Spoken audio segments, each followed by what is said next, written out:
The way some mayoral candidates talk about people in Denver who are unhoused, you would think that they couldn't vote. They can, of course, just like any citizen of the city. But like anything else in their lives, voting is harder when your day-to-day involves finding shelter. Our Brian Wendland has the story.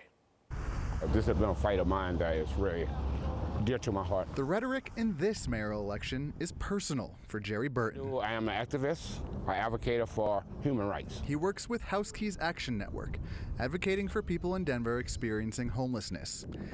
He's lived that life, and he knows that this election will have a major impact on the people he serves. You can sweep the homelessness, but it's going to take out of us.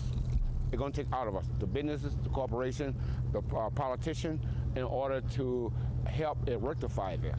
Those sweeps, Burton says, are his #1 issue. You are sweeping people away from the resources. And that makes it harder for people without a home to vote.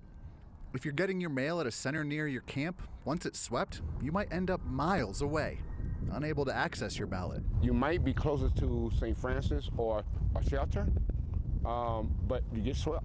And then the next thing you know, you might be in Aurora. Burton will help people get registered and take them to vote. But the sweeps also make it harder for him to find the people who need that help. Most of the people are not where we expect them to be. With candidates constantly talking about homelessness in ads and debates, Burton says the people affected most by that conversation should have their voices heard on Election Day. Everybody have a right to vote. If you are 18 years old, you have a right to vote and you cast a vote, period. For Next, I'm Brian Wendland. Someone who's unhoused can register to vote using the address of any physical location that they return to often. That could be a shelter, or a park, or a friend's house. If mail is not delivered there, then a different mailing address is also needed.